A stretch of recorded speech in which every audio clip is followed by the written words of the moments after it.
Back to part 2 of fixing those GTIN rejection notifications. Okay, if you get a notification for your Google Merchant Center or your Amazon seller account concerning your GTINs, right? Let's just say the context is you have a t-shirt product and a hoodie product, right? Let's just say you have 2 product listings that you're adding, and each of those has size variants. For example, let's just say your hoodie has extra small through 5XL, right? Let's just say your t-shirts has small through 4X. Now, when you purchase your single GTIN for each product, right, in one color, you assume that that will cover all size variants. You are wrong. I'm here to let you know the reason why you're seeing a rejection notification for both your Google Merchant Center and your Amazon seller account concerning your GTINs is because although you purchase for a single color for a t-shirt or a hoodie, 2 separate GTINs in the same account, and as I said in the first video, you did everything right. The brand name is exactly the same. You have both of them in one GS1 account, right? So you're compliant, everything shows up, everything is fine, but you're still getting that rejection.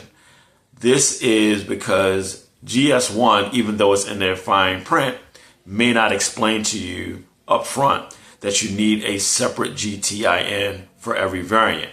Not only do you need a separate size variant, that is, I want to be clear. Not only do you need a separate GTIN for each size variant, you will also need a unique GTIN for each color variant as well. Let's just say you have one particular print that you've trademarked or copyrighted, and you're putting that on t-shirts, and you've actually gotten some great feedback from your customer base that the color red and the color black are 2 popular colors. So now you have 2 variants. Even though you're using the same t-shirt blank to print on, you'll still need a different GTIN for each color variant.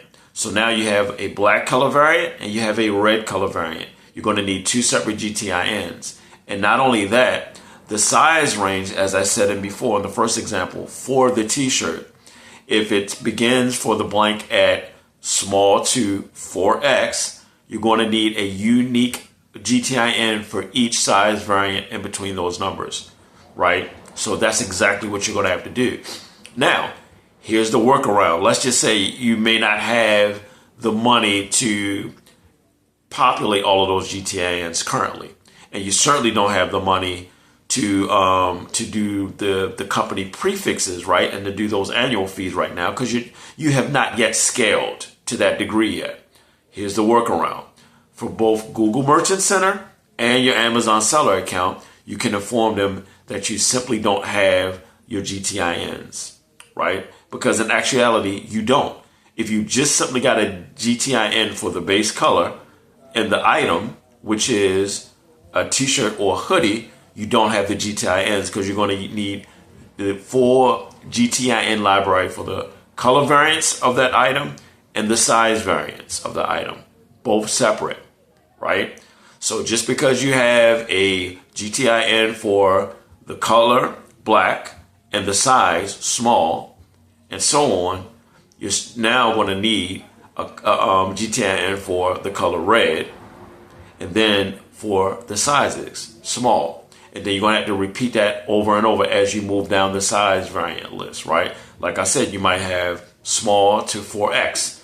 So you're going to need a GTIN for each size all the way across the gamut, because that is how they are going to identify your item, right? It has to have its own unique identifier, right? So that's why this is important. But as I said, you're starting off small, right? Especially if you're doing fulfilled by merchant, right? So you're starting off small. You're doing the smallest minimum order quantity amount for the blanks that you're using. Or maybe you're doing print on demand, which I advise against. And I'll talk about that in another video. It's best for you to do minimum order quantity. That's just really what it is. And let's just say if you're doing fulfilled by merchant and you're not partnering with a brand such as Threadbird. The reason why I say Threadbird is because they are a high quality American manufacturer for apparel products and prints, right? They do high quality prints. The lowest quality print that you want to start at, even though it's still high quality, is screen printing. You don't want to do direct to garment or DTF. They do not have a long lasting value. In the long run, you will get a bunch of bad reviews because the images or words crack and peel after so many washes. You don't want to do that to your business. I know it's very little upfront cost to do print on demand, but on the back end, you'll be paying a great deal. So you want to do minimum order quantity. Here's another solution that I solved. Now, I can't speak for every city. I haven't done the deep domain research for other cities. But since I'm starting small scale, I'm starting off with a local printing company in my city. Now, the minimum order quantities that they offer are smaller. So I'm just giving that as an extra added bonus for you to have workarounds, right? But now you know, in order for you to apply the GTINs to your Google Merchant Center and your Amazon seller account, you had to have a unique GTIN for each size variant of the shirt, and you also had to have a unique GTIN for every color variant, right? So now you know. And until you can acquire all of that entire library, right, for the single item, you must inform them that you don't have GTINs. That way you can list the products and begin to scale, and therefore you can then afford to invest into the GTN library you need as far as size variant and color variants. I hope this video was helpful to you. I enjoy sharing information like this. And the reason why I don't share dashboards and all is because dashboards are always being updated, and I wanted to keep this as evergreen. Now, the only time I would update this is if there are any changes when it comes to GS1 US. All right, guys, until next time.